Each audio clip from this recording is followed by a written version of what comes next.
नमस्कार, आप देख रहे हैं कल की तैयारी। मैं हूं आपके साथ प्रशांत पांडे।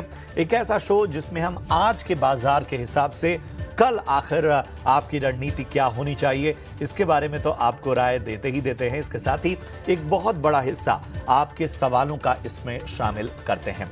आपको जानकारी दे दें कि आप इस शो के जरिए जुड़ सकते हैं और अपने सवाल हम तक पहुंचा सकते हैं। तरीका बेहद आसान है और इन सवालों को हम सोमवार से शुक्रवार शाम 3:30 बजे और इसके बाद 6 बजे आप इसका रिपीट टेलीकास्ट देख सकते हैं, जिसमें हम तमाम जो सवाल हैं वो शामिल करते हैं। तो करना कुछ नहीं है, सोशल मीडिया पर आप हमसे जुड़ सकते हैं, हमें फॉलो कीजिए और वहां पर अपने सवाल पोस्ट कीजिए। इसके अलावा अगर आप लाइव यूट्यूब के जरिए भी शो देखते हुए अपने सवाल कमेंट बॉक्स में भेजना चाहते हैं तो वहां पे भी आप अपने सवाल भेज सकते हैं। हाँ, बहुत सारे ऐसे सवाल हैं जो कि पिछले शो में पूछे गए हैं, दर्शकों ने पूछे हैं, उन सवालों को भी शामिल करते हैं और कोशिश हमारी यही होती है कि भले समय कम है लेकिन ज़्यादा से ज़्यादा सवालों को हम शामिल करें। और आज आपकी खास तैयारी कराने के लिए हमारे दो बेहद खास एक्सपर्ट जुड़ रहे हैं। वृद्धि इन्वेस्टमेंट के विवेक कारवा साहब हमारे साथ हैं और जैनम ब्रोकिंग के किरण जानी साहब हमारे साथ जुड़े हैं। विवेक और किरण, आप दोनों का बहुत बहुत स्वागत। सबसे पहले किरण जी, मैं आपके पास आना चाहूँगा। बाजार सपोर्ट ढूंढ रहा है लेकिन जाहिर सी बात है कि ग्लोबल स्तर पर जो घटनाएं हुई हैं वो सामान्य घटनाएं नहीं हैं। महंगाई की चिंता जो है उसका भी एक असर है, लेकिन इन सब के बीच में नजरें अब कल पर रहेंगी। आप बाजार को यहां से किस तरह से भांप रहे हैं? एवरीवन, सो ओवरऑल जिस तरह से हम आपने बहुत अच्छी तरह से हाईलाइट किया कि इंटरनेशनल मार्केट और डोमेस्टिक क्यूज की वजह से हम देख रहे हैं कि मार्केट में कहीं ना कहीं एक हाई वोलेटाइल सेशंस है। और हमारे डोमेस्टिक की अगर मैं बात करूं तो जिस तरह से इलेक्शंस का माहौल अभी धीरे धीरे बिल्टअप हो रहा है तो ये वोलेटिलिटी कंटिन्यू रह सकती है। ओवरऑल ट्रेंड की अगर हम बात करें तो आज निफ्टी ने काफी दिन के बाद अपनी 20 दिन की मूविंग एवरेज को रीटेस्ट किया है। साथ ही साथ लास्ट वीक में जो एक बॉटम बना था 22,300 के आसपास का, उसको भी ब्रेक करके नीचे क्लोजिंग हुआ, लेकिन कहीं ना कहीं 20 दिन की मूविंग एवरेज को होल्ड करके रखा है। उसके सामने अगर आप बैंक निफ्टी का चार्ट देखो तो बैंक निफ्टी में भी 47,700 47,800 का जो लेवल है, जो प्रीवियसली एक रेजिस्टेंस बना हुआ था, वो सपोर्ट के नाते एक्ट कर सकता है। तो ओवरऑल दोनों इंडाइसेस अपने सपोर्ट के आसपास है। डेफिनेटली जो क्यूज है या तो जो न्यूज है उसके चलते हुए मुझे लग रहा है कि 1-2 दिन हमें वेट करना चाहिए, लेकिन इस जो गिरावट है उसमें कहीं ना कहीं बाइंग की अपॉर्चुनिटी ढूंढनी चाहिए, क्योंकि निफ्टी के पास अपनी राइजिंग ट्रेंड लाइन और 50 डेज मूविंग एवरेज जो चल रही है वो 22,150 22,200 के आसपास है। सो ओवरऑल हमें लगता है कि ये गिरावट में आप बाई कीजिए। 22,100 के आसपास का आप स्टॉप लॉस एक स्ट्रिक्ट मेंटेन कीजिए। जब तक 22,100 के नीचे मार्केट नहीं जाएगा, चांसेस है कि यहाँ से एक रिवर्सल देखने को मिलेगा। सिमिलर में बैंक निफ्टी की बात करें तो बैंक निफ्टी में भी 47,300 से 47,200, जब तक ये लेवल नहीं ब्रेक होता है तब तक चांसेस है कि यहाँ पे भी रिवर्सल के चांसेस है। सो कल का दिन आप ध्यान रखिए, 10 बजे तक अगर बैंक निफ्टी 47,700 और निफ्टी 22,200 के लेवल के ऊपर हो तो आप लॉन्ग करके चल सकते हो। तो ओवरऑल व्यू पॉजिटिव है। मैं लेवल वापस रिपीट करूं, 22,100 का स्टॉप लॉस हमें निफ्टी के अंदर मेंटेन करना है और 47,200 का स्टॉप लॉस हमें बैंक निफ्टी में मेंटेन करना है। जब तक ये लेवल ब्रेक नहीं होते आप बाय ऑन डिप्स की स्ट्रेटेजी यूज कर सकते हो। ठीक है, तो ये नजरिया फिलहाल इंडेक्स पर। चलिए फटाफट से आपके सवालों को शामिल करते हैं। सबसे पहले यूट्यूब के सवालों को लेते हैं। मुकेश कुमार ने अपना सवाल जोमेटो पे पूछा है। 230 शेयर इनके पास है 107 के भाव पे, 107 के लेवल पे इन्होंने खरीदा है। अच्छे फायदे में है, अच्छे लेवल पे एंट्री की हुई है। विवेक का जोमेटो यहां से क्या नजरिया बन रहा है? 107 की बाइंग है। देखिए, होल्ड करिए। आपका प्राइस तो वापस आएगा नहीं, मुझे नहीं लगता है कि आपको देखने को मिलेगा आपका बाई प्राइस वापस। और एक और मैं अभी थोड़ा कम बोल रहा हूँ। मैं ये आइडिया दूंगा कि पूरा शो देखिएगा आप आज का, और आपको और भी आइडिया लग जाएगा। आगे और बात करूंगा मैं इस पे। ठीक है, ठीक है, चलिए। तो थोड़ा सा एक संकेत दिया है, अब इस पे आगे और बेहतर तरीके से बात होगी। बढ़ते हैं आगे। सुरभि सिंह ने टीसीएस पे सवाल पूछा है। 3850 की बाइंग है इनकी, 100 शेयर इनके पास है और नतीजे अच्छे रहे हैं, उसका असर भी हमने देखा है। और इन सब के बीच में आज बाजार बंद होते होते हमने देखा कि थोड़ा बहुत प्रेशर नजर आया है। टीसीएस पे क्या राय होगी किरण जी आपकी? 3850 की बाइंग है। सो टीसीएस की अगर हम बात करें तो इंट्राडे चार्ट्स के ऊपर एक cup and handle pattern breakout हमें देखने को मिल रहा है। नो डाउट आज जिस तरह का ओवरऑल मार्केट था उसको चलते हुए 20 दिन और 50 दिन की मूविंग एवरेज का रेजिस्टेंस लेके हुए स्टॉक एक लोअर बॉटम के आसपास बंद हुआ है, लेकिन 3900 एक अच्छा खासा सपोर्ट है और 3870 उसकी 200 दिन की मूविंग एवरेज भी है। तो काफी अच्छे प्राइस पे इन्होंने एंट्री ली है, मेरे हिसाब से इनको होल्ड रखना चाहिए। एक स्ट्रिक्ट स्टॉप लॉस 3870 जो उसकी 200 दिन की मूविंग एवरेज है उसके हिसाब से 3870 का स्टॉप लॉस रखे। नई खरीदारी भी आप करंट मार्केट प्राइस से कर सकते हो जिसका स्टॉप लॉस 3870 रहेगा।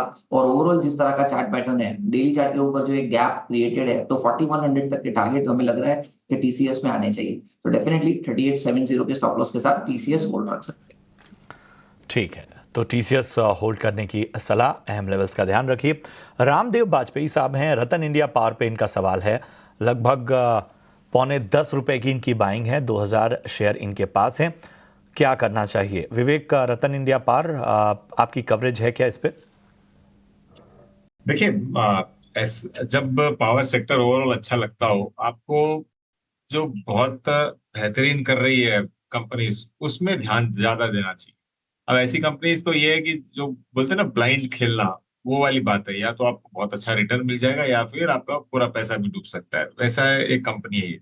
नेटवर्थ इस कंपनी का आज नेगेटिव करीबन 6000 करोड़ है। मतलब आप अगर शेयर खरीदते हो तो उल्टा आपको देने का रहेगा लेटर्स को, लेने को कुछ नहीं मिलेगा। तो मेरे हिसाब से तो आपको निकल जाना चाहिए। कोई वर्थ नहीं दिख रहा है फिलहाल। और आगे चल के अगर कंपनी सही में मुनाफा कमाने लग जाती है तो उस समय वापस बात कर सकते हैं, लेकिन आज के दिन कुछ भी नहीं है फंडामेंटली इसको होल्ड करने के लिए। ठीक है, तो ये रहा है आपके स्टॉक पे। बढ़ते हैं आगे। महेंद्र पाल का सवाल एचयूएल पे है, 2528, 2528। जी हाँ, इस स्तर पे इन्होंने एचयूएल में महेंद्र ने खरीदारी की है। बताएं किरण जी, क्या करना चाहिए एचयूएल में? 2528 इन लेवल्स पे इन्होंने खरीदारी की। सो ओवरऑल एचयूएल का अगर हम चार्ट देखें वीकली और मंथली, तो काफी एक डाउनफॉल चल रहा है। डेली के अंदर भी सॉरी रिसेंटली एक बॉटम बनाया था 2200 के आसपास, उसको भी अभी ब्रेक किया है। और लास्ट 2 दिन से जिस तरह का करेक्शन हम देख रहे हैं, ओवरऑल वॉल्यूम के साथ ये करेक्शन आया हुआ है। तो चांसेस है कि जिन भाव पे उन्होंने एंट्री ली है वो भाव आने में तो काफी समय लगेगा। भले ही ब्लू चिप कंपनी है, बट जिस तरह का ओवरऑल चार्ट है, जब तक ये स्टॉक अब 2230 के ऊपर नहीं जाएगा तब तक तो मेरे हिसाब से यहाँ पे रिस्क है। तो ओवरऑल इनको एक 2150 का स्टॉप लॉस मेंटेन करना चाहिए, क्योंकि 2150 उसका प्रीवियसली हमने देखा था कि 2022 का बॉटम था।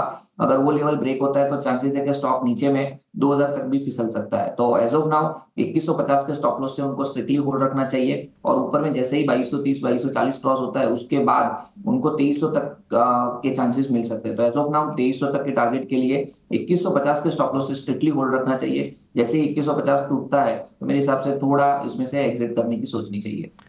ठीक है, तो ये रणनीति आपके स्टॉक। बढ़ते हैं आगे। एक और सवाल लाइव कमेंट के जरिए ज़रा ले लेते हैं। हमारे पास एक सवाल कमलेश गुप्ता साहब का है, वेदांता पे राय जानना चाहते हैं। 35 शेयर इनके पास हैं, 286 के भाव पे, 286 के भाव पे इन्होंने लिया हुआ है। पहले तो जिन लेवल पे इन्होंने लिया है वहाँ से स्टॉक का काफ़ी ऊपर आ चुका है और अभी मुनाफे में है। आज हल्का प्रेशर थोड़ा बहुत नज़र आया। विवेक, क्या करना चाहिए वेदांता में? 285 की बाइंग है। देखिए, मेटल्स में मार्केट लीडर है और जो डेट का वगैरह जो दिक्कतें थी कंपनी में, अभी मैनेजमेंट भी बहुत क्लियर है कि अगले 2-3 साल में ये लोग जितना हो सकता है वो डेट पूरा कम करेंगे। तो करीबन 17,000 करोड़ का मैंने मैनेजमेंट से सुना था। तो अगर क्लियर पाथवे है मैनेजमेंट के पास, तो मुझे लगता है कि स्टॉक और अच्छा करेगा यहाँ से। एक तो मेटल अच्छा कर रहा है ओवरऑल, और अगर बैलेंस शीट अगर स्ट्रेंथन होती है तो स्टॉक भी अच्छा करेगा। तो आपको होल्ड करना है इन दामों में। स्टॉक बहुत ज्यादा कॉस्टली नहीं है, सस्ता भी नहीं है, मतलब एक फेयर वैल्यू पे अभी चल रहा है। तो आपको अपसाइड हो सकता है कि लिमिटेड मिले, डाउन साइड कम मिले, लेकिन जैसे जैसे बैलेंस शीट स्ट्रांग होगी आपको और रिटर्न मिलने की पूरी संभावना रहेगी इसमें। ठीक है, तो ये राय आपके स्टॉक पे। हमारे अगले दर्शक भूपेश हैं, जिन्होंने बीपीसीएल पे सवाल पूछा है और भूपेश के पास बीपीसीएल 400 रुपए के स्तर पे इन्होंने लिया हुआ है। तो अच्छे मुनाफे में ये भी नज़र आ रहे हैं। 1500 शेयर इनके पास हैं। तो सबसे पहले भूपेश जी, आपको बधाई। बहुत अच्छे लेवल पे आपने इस कंपनी में निवेश किया, अच्छी कंपनी है। लेकिन यहाँ से अब किस तरह की तस्वीर बन रही है? 400 की खरीद क्या आगे और ले जाएगी? किरण जी, बीपीसीएल 400 की बाइंग है। तो बीपीसीएल की अगर हम बात करें तो ओवरऑल जिस तरह के चार्ट पैटर्न है, आज की दोजी कैंडलस्टिक्स पैटर्न है, साथ ही साथ लास्ट 5 दिन से हम देख रहे हैं कि 580 570 का एक क्लस्टर सपोर्ट बना हुआ है और डेली चार्ट पे आप देखोगे तो एक राइजिंग ट्रेंड लाइन सपोर्ट भी है। तो मेरे हिसाब से कहीं ना कहीं इनको होल्ड रखना चाहिए।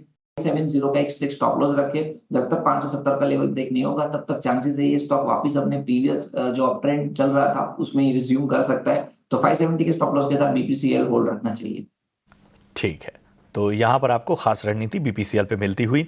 एक दर्शक है आकाश, यूट्यूब पर हमें लाइव कमेंट के जरिए उन्होंने सवाल पूछा है कि 500 रुपए से नीचे का कोई ऐसा स्टॉक बताएं जिसमें वो खरीदारी कर सकते हैं। विवेक बताएं, कोई क्वालिटी स्टॉक का आकाश ने लाइव पूछा है, 500 के नीचे का कोई स्टॉक उनको चाहिए। इन्हें आप थोड़ी देर में वीआईपी शेयर्स लेने वाले हो, तो अब ये एक अजीब सा मतलब लाइव शो में आपने ऐसे पूछा है, तो अचानक मेरे दिमाग में कुछ स्ट्राइक नहीं कर रहा कि 500 के नीचे ही बोलूं मैं। तो थोड़ा सा समय दो आप, हो सकता है वीआईपी स्टॉक में मैं बात थोड़ा कर समय दूंगा आपको, मंथन कीजिए। हाँ। उससे पहले जरा एक व्यू ले लेते हैं, एक और दर्शक का सवाल आपसे ले लेते हैं। और मनोज धवन ने डाबर पे सवाल पूछा है, 450 की बाइंग है इनकी। डाबर कैसा लग रहा है यहां से? विवेक से पूछ रहे हैं। ओके, तो देखिए, जितने भी एफएमसीजी कंपनीज है थोड़ा सा अंडर परफॉर्म कर रहे थे बिकॉज ऑफ वेरियस फैक्टर्स, लेकिन मुझे लगता है कि आगे चल के डाबर है, अभी आप थोड़ी देर पहले आपने एचयूएल की बात की थी, ये यहाँ पे कंसोलिडेट होके थोड़ा बहुत रिकवरी दिखा सकता है। एक और मेजर ट्रिगर ये होगा आगे चल के कि मानसून कैसा होता है। अगर मानसून अच्छा होता है तो एफएमसीजी भी अच्छा करेगा यहाँ से। तो डाउन साइड कम लग रहा है, इमीडिएटली अपसाइड आएगा क्या ये कहना मुश्किल है, क्योंकि ये तो चार्ट ही बता सकेंगे। लेकिन जिस हिसाब से अभी ये स्टॉक्स ट्रेड कर रहे हैं, मुझे लग रहा है कि बॉटम आउट हो जाना चाहिए यहाँ आजू बाजू। ठीक है, वैसे मंथन कीजिए वो 500 के नीचे वाले स्टॉक पे। मैं आऊंगा दोबारा आपके पास। किरण जी के पास अब चलते हैं। किरण जी, एक सवाल ए पटेल साहब का है, अशोका बिल्डकॉन पे इन्होंने यूट्यूब के जरिए लाइव पूछा है। 100 शेयर के पास 170 के भाव पे अशोका बिल्डकॉन, क्या करना चाहिए? So overall real estate stock की अगर हम बात करें तो एक अच्छा खासा रिटर्न देने के बाद स्टॉक एक कंसोलिडेशन फेज के अंदर है। अब आज का जिस तरह से मोमेंटम था कि जहाँ पे ओवरऑल मार्केट खराब था, ये स्टॉक गैप डाउन ओपन हुआ, लेकिन अपनी पूरी जो लॉस था पूरे दिन का उसको रिकवर करके कल के क्लोजिंग के आसपास क्लोज हुआ है। स्टॉक देखिए तो 20 एंड 100 डेज मूविंग एवरेज के सपोर्ट के साथ ट्रेड कर रहा है, जहां 50 डेज मूविंग एवरेज का रेजिस्टेंस भी है। सो ओवरऑल सेटअप अच्छा है मेरे हिसाब से। इनको आज का जो लो है वो एक स्ट्रिक्ट स्टॉप लॉस के हिसाब से फॉलो करना चाहिए, जैसे कि 157 का, 156 157 का स्टॉप लॉस मेंटेन कीजिए, और जिस तरह के चार्ट पैटर्न है आप ऊपर में 190 तक के टारगेट एक्सपेक्ट कर सकते हो। तो डेफिनेटली मेरे हिसाब से इनको होल्ड रखना चाहिए 156 के स्टॉप लॉस के साथ। ठीक है, तो बने रहने की सलाह आपको अशोका बिल्डकॉन में मिलती हुई इस वक्त। चलिए बढ़ते हैं आगे। नितेश पांडे का सवाल लेते हैं और इनका सवाल इरेडा पे है। 143 143 की इनकी बाइंग है, इनके भाव से ऊपर। मुनाफा अच्छा होता हुआ क्योंकि क्वांटिटी भी ज़्यादा रखी हुई है। इरेडा पे हम वक्त वक्त पे इसको एनालाइज करते रहते हैं, रणनीति आपके सामने लाते रहते हैं। विवेक का इरेडा पे क्या व्यू बन रहा है फिलहाल आपका? 143 की बाइंग है। देखिए, मुझे ध्यान नहीं है कि इनके लेने के बाद 200 के ऊपर गया था, नीचे आने के बाद इन्होंने वापस लिया है। तो मुझे लगता है कि क्योंकि अपनी बात हुई थी जब 200 के ऊपर था कि इसमें आपको प्रॉफिट बुक करना चाहिए, उसके बाद में करीबन 130 आके ये आज 160 चल रहा है। इन दावों में मैं थोड़ा स्केप्टिकल रहूंगा, वैल्यूएशन वाइज मुझे कॉस्टली लग रहा है। और देखिए, पावर ओवरऑल पावर पे मैं बुलिश हूँ, लेकिन जो ये रिन्यूएबल एनर्जी में इतना फोकस स्टॉक को आप अगर करीबन 60 का अगर पी देते हो तो वो थोड़ा अनकंफर्टेबल लेवल दिखता है मुझे। तो ऑन डिप्स यस अच्छा रहेगा। यहाँ पे अगर आपके पास है तो जैसे जैसे ऊपर जाता है एटलीस्ट स्टैगर्ड मैनर में आपको मुनाफा बटोरना चाहिए यहाँ। ठीक है, तो यहाँ पर आपको मुनाफा जो है एटलीस्ट आपकी जो लागत है वो तो निकाल ही लेनी चाहिए। चलिए, एक और दर्शक हैं काकू सिंह, अक्सर सवाल पूछते रहते हैं। उनका सवाल प्रिसीजन कैम शेफ्ट पर है और इन्होंने ये सवाल पूछा है कि क्या इसे खरीदा जा सकता है इन लेवल पे। किरण जी, प्रिसीजन कैम शेफ्ट आपको कैसा लग रहा है? यहाँ से सवाल सीधा हमारे दर्शक का यूट्यूब पे है कि क्या इन लेवल्स पे खरीदारी करना ठीक रहेगा? सो प्रिसीजन कैमशॉफ्ट प्रीकेम के नाम से अगर आप इसका चार्ट देखो ऑटो एंसिलरी स्टॉक्स के अंदर से ये ऑलरेडी हमारे पोर्टफोलियो के अंदर है। सो ओवरऑल इसका आप वीकली चार्ट देखो मंथली चार्ट देखोगे तो एक बड़ा सा ब्रेकआउट हमने देखा था और उसका जो ब्रेकआउट लेवल है वही अभी सपोर्ट का काम कर रहा है 180 के आसपास का। तो अभी 203 के आसपास की क्लोजिंग है आज की। कोई भी गिरावट आती है तो वो गिरावट में आप बाई कर सकते हो 180 से 170 की रेंज के अंदर। और जो स्टॉप लॉस हमें मेंटेन करना है वो 150 के नीचे का स्टॉप लॉस मेंटेन करना है। So not at current market price. अगर करंट मार्केट प्राइस से भी लेना है तो आप थोड़े इंस्टॉलमेंट में बाई कीजिए कि 10-20% एट करंट मार्केट प्राइस और वहां से अगर गिरता है तो 180 तक आप अपना पूरा इन्वेस्टमेंट कीजिए और 150 का स्टॉप लॉस रखिए। ओवरऑल जिस तरह के चार्ट पैटर्न है वापस ये स्टॉक ऊपर में 250 तक की रेंज आपको दिखा सकता है। तो आप एज एन इन्वेस्टमेंट देख रहे हो तो डेफिनेटली 150 के स्टॉप लॉस से 180 के आसपास आप बाई कर सकते हैं। ठीक है, एक और सवाल ले लेते हैं। अविनाश कुमार का है।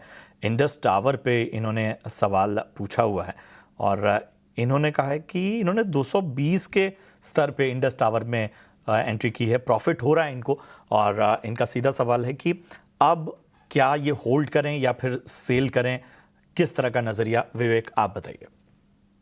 देखिए, ये एक ऐसी कंपनी है जहाँ पे न्यूज के अनुसार स्टॉक में वॉलेटिलिटी देखने को मिलती है और अभी जैसे वोडाफोन का एफपीओ चालू होगा तो एक एक्सपेक्टेशन है कि इनको भी कुछ पैसा वापस मिलेगा, तो उस बेसिस पे स्टॉक चलता है। लेकिन ओवरऑल जो बिजनेस फंडामेंटल्स है मुझे नहीं लगता है कि इतना कोई ग्रेट स्टॉक है ये लेने लायक। तो सलाह यही रहेगी कि जैसे जैसे ऊपर जाता है आप एटलीस्ट स्टैगर्ड मैनर में वापस यहाँ पे आप अगर मुनाफा लेके घर जाते हो तो बेटर आइडिया रहेगा। क्योंकि अगर अगर पैसा मतलब पैसा बहुत आना है इस कंपनी को बाकी टेलीकॉम कंपनी से, अब वो धीरे धीरे कब आएगा ये तो मैं तो नहीं जानता, तो इसके लिए अवॉइड ही रहेगा। ठीक है, ठीक है, चलिए बढ़ते हैं आगे। जैकब का सवाल मोती सन्स ज्वेलर्स पे है। 200 शेयर इनके पास हैं, 187 के भाव पे मोती सन्स ज्वेलर्स इन्होंने खरीदा हुआ है 187 के लेवल पे। फिलहाल नुकसान इनका होता हुआ क्योंकि इनके भाव से नीचे है ये स्टॉक का। बताएं किरण जी, क्या करना चाहिए? मोती सन्स ज्वेलर्स की तरफ बात करें तो रिसेंटली आईपीओ आया था। आईपीओ के बाद एक अच्छी खासी रैली हमने देखी ऊपर में 240 तक के लेवल। वहां से स्टॉक कंटिन्यूअसली एक फॉलिंग चैनल के अंदर ट्रेड कर रहा है। जो बॉटम बने वो 130 के आसपास के, अभी 161 के आसपास ट्रेड कर रहा है। स्टॉक कहीं ना कहीं 20 डेज मूविंग एवरेज के ऊपर ट्रेड कर रहा है, लेकिन ओवरऑल जो सेटअप है वो वीक है। तो मेरे हिसाब से इनको एक स्ट्रिक्ट स्टॉप लॉस जो है वो 150 का रखना चाहिए जो 20 डेज मूविंग एवरेज के आसपास है। सो 150 के स्टॉप लॉस से होल्ड कीजिए। अगर 150 का स्टॉप लॉस ब्रेक होता है तो एक बार के लिए एग्जिट कर लेना चाहिए। ठीक है, तो यहाँ पर आपको होल्ड करने की सलाह, स्टॉप लॉस का खास ध्यान रखिए। बहरहाल अब सवालों को हम इतना ही शामिल कर पाएंगे, लेकिन बढ़ते हैं अपने खास सेगमेंट की ओर और ये है वीआईपी शेयर्स का सेगमेंट।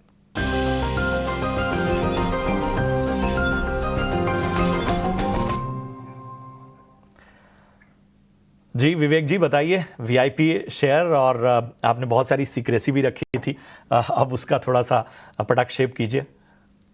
तो देखिए, जब शुरुआत में पहला सवाल ये पूछ लिया था और मैंने उसका क्या बोलते हैं एक तरीके से रफा तफा कर दिया था उस सवाल को। तो चक्कर यही था कि जोमेटो ही मेरा वीआईपी स्टॉक था आज का, और ये मैं शुरुआत में बोल देता तो फिर मजा किरकिरा हो जाता इसके लिए। तो जो जिन्होंने कॉल किया था या कमेंट में पूछा था उनको पहले तो माफी चाहूंगा, क्योंकि उस समय उनको लगा होगा कि क्या जवाब नहीं दे रहे। देखिए, मुझे लगता है कि जोमेटो यहाँ से स्ट्रेंथ टू स्ट्रेंथ अब चलेगा। पहली चीज, अभी रिसेंटली कुछ ही क्वार्टर्स पहले इन्होंने हल्का सा खाली डिलीवरी चार्जेस में थोड़ा सा बढ़ोतरी की थी और कंपनी का रेवेन्यू करीबन 4-1 हजार करोड़ बढ़ गया था। तो मुझे लगता है कि आगे चल के ये कंपनी अब मुनाफे के ट्रैक में आने वाली है। पहली चीज, अभी क्वार्टरली और ईयरली रिजल्ट्स आएंगे तब पता चल जाएगा। और स्टॉक काफी स्ट्रांग लग रहा है ऑन चार्ट्स भी, ऑन फंडामेंटल्स भी। तो 220 तो ये मेरा शॉर्ट टर्म का टारगेट है। उसके बाद में देखेंगे, वापस रिव्यू करेंगे, लेकिन हाँ 220 के लिए आप ले सकते हो उसको।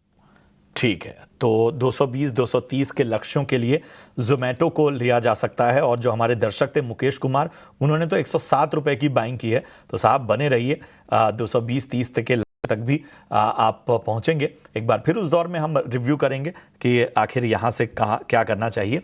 तो ये सलाह भी हो गई आपके लिए और आपके लिए एक चॉइस भी हो गई। और ये एक चॉइस जो हमारे एक सज्जन 500 के नीचे वाला स्टॉक बत पूछ रहे थे उनके लिए भी, तो एक पंथ 2 काज नहीं 3 काज हो गए। चलिए बढ़ते हैं आगे और किरण जी आप बताइए, आपकी पसंद आज क्या है? सो ओवरऑल मार्केट खराब था, लेकिन 2 स्टॉक हम बाय ही दे रहे हैं। रीजन बीइंग कि वहां पे दोनों पे बुलिश ब्रेकआउट है। तो पहला पावर स्टॉक्स में से है टाटा पावर। टाटा पावर का आप डेली चार्ट देखोगे तो वहां पे एक असेंडिंग ट्रायंगल पैटर्न बना हुआ है। 425 430 का उसका क्लस्टर रेजिस्टेंस था, जिसको क्रॉस करके रिसेंटली स्टॉक ने ऊपर में कहीं ना कहीं 444 445 तक के हाइस बनाए। वहां से आज भले ही एक डाउनफॉल मूड में था, लेकिन ओवरऑल सेटअप काफी अच्छा है।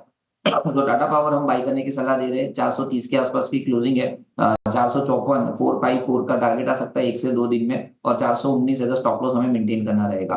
तो पहला जो ट्रेड रहेगा वो टाटा पावर है। दूसरा जो है वो एचएएल है। एचएएल यानी कि हिंदुस्तान एरोनॉटिकल। वहां पे भी आप अगर डेली चार्ट देखोगे तो एक बुलिश ब्लैक पैटर्न ब्रेकआउट है। आज के दिन में ही हमने देखा था कि शुरुआत में स्टॉक काफी अच्छा कर रहा था, 3700 तक गया, लेकिन क्लोजिंग कहीं ना कहीं कल के क्लोजिंग के आसपास आई है। और रिसेंटली जिस तरह से ब्लैक पैटर्न ब्रेकआउट है, जिस तरह से मोमेंटम इंडिकेटर बुलिश जोन के अंदर ट्रेड कर रहा है, देयर आर चांसेस कि यहाँ पे हम अच्छी खासी तेजी आने वाले समय में देख सकते हैं। सो बीटीएसटी एज वेल एज 1-2 दिन के नजरिए से 3630 के आसपास की क्लोजिंग है, हम लॉन्ग करके जाएंगे। 3710 का हमारा टारगेट रहेगा, and 3590 as a stop loss हम मेंटेन करेंगे। तो टाटा पावर एंड एचएएल हमारे 2 प्रिफर्ड पिक रहेंगे। बिल्कुल, बहुत बहुत शुक्रिया करेंगे किरण जी, और इसके साथ ही विवेक, आप दोनों का बहुत बहुत धन्यवाद। तो हमारे तमाम निवेशकों का मार्गदर्शन भी किया आपने, कमाई के मौके भी बताएं। फिलहाल कल की तैयारी में मुझे दीजिए इजाज़त, लेकिन आप देखते रहिए ET Now स्वदेश। नमस्कार।